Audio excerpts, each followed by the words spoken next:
یاد رکھیے گا یہ صغیرہ گناہوں کی بات ہو رہی ہے، کبیرہ گناہوں کی بات نہیں ہو رہی ہے۔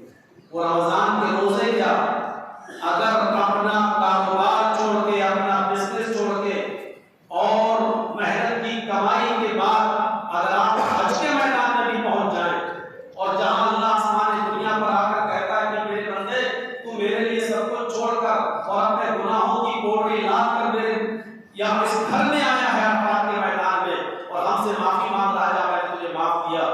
کبیرہ گناہ میرے پیارے ساتھیوں ادھر بھی اس وقت تک معاف نہیں ہوں گے جب تک کہ انسان توبہ نہ کرے۔ اور کبیرہ گناہوں کا تعلق اگر کسی انسان سے ہے، کسی انسان سے ہے، تو جب تک آپ کا وہ بھائی آپ کو معاف نہیں کرے گا اللہ تبارک و تعالیٰ بھی معاف نہیں کرے گا۔ بہت ہی سلجھی ہوئی اور صاف و شفاف بات یہ ہے، حدیث کے الفاظ ہے کہ جس نے اپنے کسی بھائی، چاہے وہ سگا بھائی ہو یا کوئی مسلمان بھائی ہو، اگر کسی نے اپنے کسی بھی مسلمان بھائی کی ایک بالشت زمین پر ناجائز طور پر قبضہ کیا ہے جو اس کی نہیں ہے اور وہ اچھی طریقے سے جانتا ہے یہ میری نہیں ہے اور ناجائز طور پر اگر اس نے قبضہ کیا ہے تو قیامت کے دن ساتوں زمین کا طوق اس کے گلے میں ڈالا جائے گا۔ ہلکی سی ایک لوہے کی زنجیر اور لوہے کی بیڑی اگر آپ کے گلے میں ڈال دی جائے تو آپ زمین سے اٹھ نہیں پاتے ہیں، اور اٹھ جائیں تو صحیح سے کھڑے نہیں ہو پاتے ہیں، آپ کی کمر دکھنے لگتی ہے۔ ایک معمولی سے زنجیر اگر آپ کے گلے میں ڈال دی جائے تو آپ اٹھ نہیں پاتے ہیں۔ یہ 7 زمین، یہ تو ایک زمین ہے جو ہم اور آپ دیکھ رہے ہیں پوری دنیا میں، ایسی 7 زمینیں ہیں، جیسے 7 آسمان ہیں وہ ایسی 7 زمین ہیں۔ ان 7 زمینوں کا طوق اس آدمی کے گلے میں ڈالا جائے گا۔ علمان و حفیظ، اللہ ہماری حفاظت فرمائے، اس عذاب سے ہم سب کو محفوظ فرمائے۔ یہ تو ایک بالش، 1 انچ زمین پر قبضہ کرنے والے کا معاملہ ہے، اور جس نے کسی کے پورے مکان پر قبضہ کر لیا ہو، جس نے کسی 1-2 بیگھہ زمین پر قبضہ کر لیا ہو، جس نے کسی کا پورا کھیت ہڑپ کر لیا ہو، میرے بھائیوں اس کا حال کیا ہوگا اس کے بارے میں کوئی اندازہ ہی نہیں لگایا جا سکتا ہے۔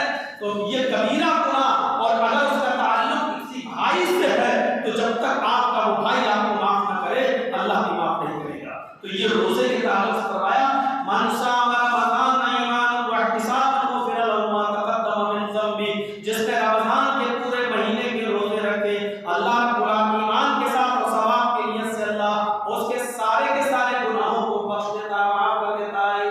یقیناً اس مہینے میں آپ نے تراویح بھی پڑھی ہوں گی، قیام اللیل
کو جنت کے اندر داخل کر دے گا۔ ڈرو میرے بھائیو، آپ نے عبادتیں کر تو لی ہیں، آپ نے روزے رکھ تو لیے ہیں، اب یہاں سے اب آپ کا امتحان شروع ہے، اب آپ کا امتحان شروع ہے۔ ایک بچہ مدرسے میں رہ کر 8 سال 10 سال پڑھائی کرنے کے بعد عالم کی ڈگری لے تو لیتا ہے، عالم بن تو جاتا ہے، عالم بن کر سرٹیفکیٹ اور ڈگری لے کر نکل تو جاتا ہے، لیکن اب اس کا اصل امتحان عالم بننے کے بعد، ڈگری لینے کے بعد اب شروع ہوتا ہے کہ وہ اپنی زندگی کو کس طریقے سے گزارتا ہے۔ آیا اس نے مدرسے میں 8-10 سال پڑھنے کے بعد، قرآن اور حدیث کا علم سیکھنے کے بعد اس کو لوگوں تک پہنچاتا ہے، اس پر عمل کرتا ہے، یا پھر وہ جینس اور پینٹ اور شرٹ پہن کر اور کلین سے رہ کر ہنڈی کر بات رکھ کر اپنے علم کو برباد کر لیتا ہے۔ میرے بھائیوں، اب اس کا دور شروع ہوتا ہے، امتحان اب اس کا شروع ہوتا ہے۔ اسی طریقے سے ہم نے رمضان کے روزے رکھ تو لیے ہیں، 30 روزے رکھنے میں ہم کامیاب تو ہو گئے ہیں، 30 روزے رکھنے میں ہم نے ایک بہت بڑا فریضہ اللہ کی طرف سے انجام تو دے دیا ہے، لیکن اب ان 30 روزوں کی قدر ہمیں کیسے کرنی ہے؟ جیسے ایک انسان 30 پاروں کا حافظ ہو تو جاتا ہے، 2.5-3 سال میں حفظ کر لیتا ہے، لیکن اصل امتحان اس کا بعد میں ہوتا ہے کہ اب اس قرآن کو وہ کتنا یاد رکھتا ہے، کتنے دن اس کو اپنے سینے میں محفوظ رکھتا ہے۔ کہیں ایسا نہ ہو کہ وہ چھچھورے اور اوپاش لڑکوں میں اور یاری و مکاری کی زندگی میں پڑھ کر کہیں وہ قرآن کو بھلا نہ دے۔ اصل امتحان اس کا اب شروع ہوتا ہے، حفظ کرنے کے بعد، اسی طریقے سے رمضان کے روزے رکھنے کے بعد اب اصل دور شروع اب آپ کا ہو رہا ہے کہ 1 مہینے کی عبادتیں کی، اس کو 11 مہینے تک اس کے کتنے اثرات ہماری زندگی پر مرتب ہوں گے۔ میرے پیارے ساتھیوں، قرآن کریم کی اس آیت کو اٹھاؤ، والذین یؤتون، قرآن میں کہتا ہے ما آتوا وجلت قلوبہم۔ غور کیجئے، اس آیت کا ترجمہ ہوتا ہے اور انہوں نے دیا اللہ کی راہ میں جتنا دے سکتے تھے، جتنا خرچ کر سکتے تھے، انہوں نے اللہ کے راستے میں خرچ کیا۔ والذین یؤتون ما آتوا وجلت قلوبہم، لیکن خرچ کرنے کے بعد ان کے دل کانپتے ہیں، ان کے دل تھراتے ہیں، ان کے دل کانپتے ہیں۔ کیا چیز نہیں لگ رہی ہے؟ ارے آدمی غریبوں میں صدقہ کر رہا ہے، آدمی غریبوں میں خیرات کر رہا ہے، آدمی اپنے مال کی زکات دے رہا ہے۔ ارے زکات دیتے وقت اس کو خوش ہونا چاہیے کہ آپ غریبوں کی مدد کر رہے ہیں، لیکن وجلت قلوبہم، ان کے دل کا کبا ہے، ان کے دل تھا رہے ہیں۔ حضرت عائشہ صدیقہ نے پوچھا، اے اللہ کے نبی، صدقہ و زکات دیتے وقت، خیرات کرتے وقت اللہ کی راہ میں، انفاق فی سبیل اللہ، اللہ کی راہ میں نکالنے والے، کیا یہ لوگ، ان کے دل کانپ رہے ہیں؟ کیا یہ شرابی ہیں؟ کیا یہ جواری ہیں؟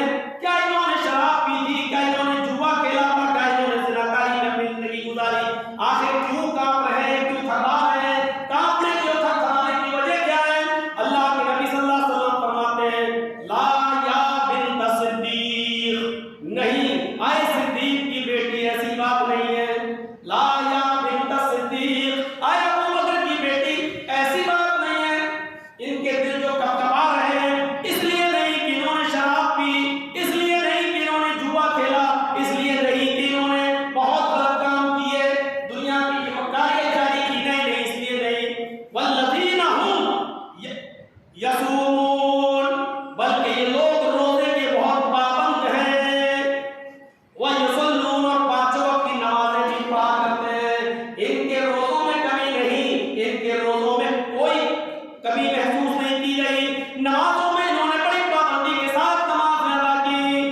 وہم یتصدقون، اور برابر صدقہ و خیرات کرتے رہے۔ وہم یخافون، لیکن ڈرتے ہیں اس بات سے کہ کہیں ایسا نہ ہو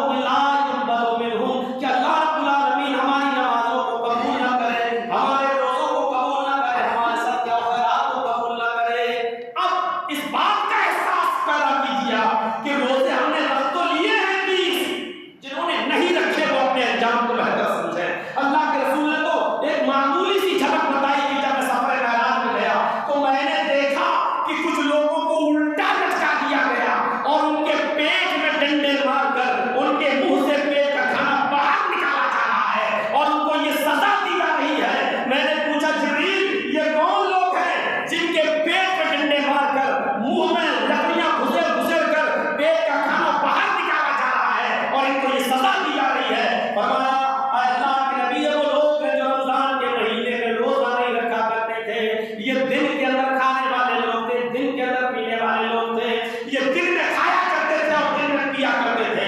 میرے بھائیوں بڑا آسان ہے یہ کہہ دینا کہ ہم سے بھوک برداشت نہیں ہوتی, ہم سے پیاس برداشت نہیں ہوتی. ارے بھوک اور پیاس کو برداشت کروانے ہی کے لیے تو روزہ رکھا گیا ہے. اگر بھوک اور پیاس برداشت ہوتی تو اللہ فرشتوں پہ روزہ فرض نہیں کر دیتا.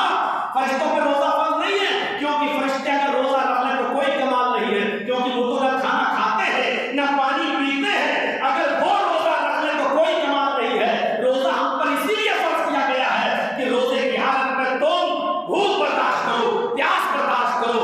کہ جتنی بھی جنگیں ہوئی اسلامی تاریخ اٹھا کر دیکھو, اکثر جنگوں کا ریکارڈ آپ کو ملے گا کہ رمضان کے مہینے میں ہوئی. اور یہ پتہ چلتا ہے کہ صحابہ کرام روزے کی حالت میں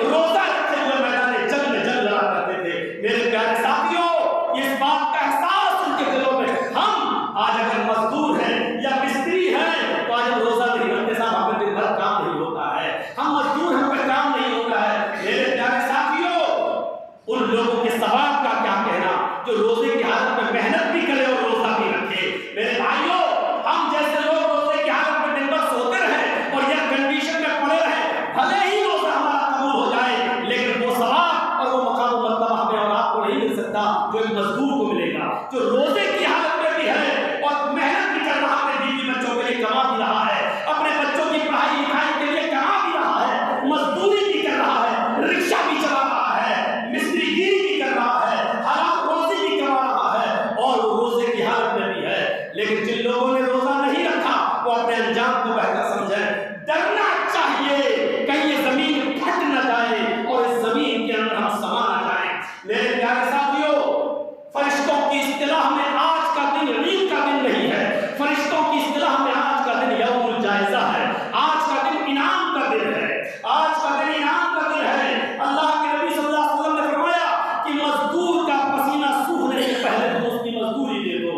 اور آج کے دن فرشتوں کی اصطلاح میں یوم الجائزہ, انعام کا دن اس لیے ہے کہ آج اللہ رب العالمین نے انعام دیا ہے میرے باپ کو. یہ 2 رکعت نماز ہم نے پڑھی ہے, یہ شکرانے کی نماز ہے. معاف کیجئے گا, بہت ہی معذرت کے ساتھ بہت سے لوگ شکرانے کی نماز ہر جگہ پڑھنا شروع کر دیتے ہیں. شکرانے کی نماز بھی ہمیں وہیں پڑھنا چاہیے جہاں نبی اکرم نے ہمیں شکرانے کی نماز پڑھنے کا حکم دیا ہے, جیسے عید کا دن, جیسے بقرعید کا دن. بہت سے لوگوں کو بہت سی مسجدوں میں ہم نے دیکھا ہے اعتکاف کے 10 دن پورے کر لیے, اب چاند ہو گیا نکل رہے ہیں تو نکلنے سے پہلے وہ 2 رکعت نماز اور شکرانے کی پڑھتے ہیں. معاف کیجئے گا, بڑی ہی معذرت کے ساتھ نبی اکرم نے جتنے بھی اعتکاف کیے ہیں, نبی اکرم سے اعتکاف ختم کرنے کے بعد شکرانے کی نماز پڑھنے کا کوئی ثبوت نہیں ملتا. ہم اسلام کو سب سے بڑی غلطی یہ کرتے ہیں کہ ہم اپنی عقل کے مطابق چلانا شروع کر دیتے ہیں, اور اپنی عقل سے ہم اسلام کی گاڑی کو چلاتے ہیں اور یہ کہنے لگتے ہیں کہ حج کیا ہے, ہم نمازی تو پڑھ رہے ہیں, اس میں حج کیا ہے. میرے بھائیوں, آج کا دن عید کا دن ہے, کل اگر آپ کھاتے تو آپ گناہگار ہوتے, لیکن آج اگر آپ روزے سے رہیں گے تو گناہگار ہوں گے. میں پوچھ رہا ہوں کہ فرق کیا ہے؟ آج بھی آپ کچھ نہ کھائیے, روزہ رہتے کیوں نہیں رہتے؟ آج روزہ رکھیں گے تو گناہ پڑے گا. میرے بھائیوں, یہی کل اگر ہم نے روزہ چھوڑا ہوتا تو ہم گنہگار ہوتے, لیکن آج اگر ہم نے روزہ رکھ لیا ہوتا تو ہم گنہگار ہوتے. پتہ یہ چلا کہ بھوکا پیاسا رہنا عبادت نہیں ہے, روزہ رکھنا عبادت نہیں ہے, روزے کو نبی کے حکم کے مطابق رکھنا عبادت ہے. جب نبی نے کہا تو رکھو, جب نبی نے کہا کہ رکھنا حرام ہے تو چھوڑو. میرے بھائیوں, جس دن نبی نے کہا کہ نہیں رکھ سکتے حرام, آج کے دن اگر کوئی آدمی روزہ رکھتا ہے, کتنا ہی بڑا نمازی ہو, تہجد گزار ہو, کتنا بڑا عبادت گزار ہو, میں کہوں گا یہ پہلے درجے کا شیطان ہے, کیونکہ یہ جناب محمد رسول اللہ کا استاد ہے, یہ نبی اکرم کا فرمان ہے. عبادت میرے بھائیوں فرض ہے, لیکن جناب محمد رسول اللہ کے طریقے پر فرض ہے. اس لیے یاد رکھیے. اور بڑا بیوقوف ہے وہ انسان, بڑا پاگل ہے وہ انسان جو خود مکان بنائے, ایک ایک اینٹ رکھ کر دیوار تیار کرے اور عالیشان مکان بنانے کے بعد پھر بیٹھ جائے اور ہتھوڑا لے کر توڑنے لگے, ایک ایک اینٹ پھینکنا شروع کر دے اور ایک ایک اینٹ کو اکھاڑ کے الگ الگ کر دے. لوگ کہیں گے کتنا بڑا بیوقوف ہے, اتنا عالیشان مکان بنایا اور بنانے کے بعد اس نے اس کو توڑ دیا اور ایک ایک کر کے سارا اینٹیں زمین کے اوپر پھینک دی. ایسے انسان کو آپ بیوقوف کہو گے. آپ انصاری برادری سے تعلق رکھتے ہیں, آپ بڑی محنت سے کپڑا تیار کریں, تانا بانا کریں, ماری لگائیں, سب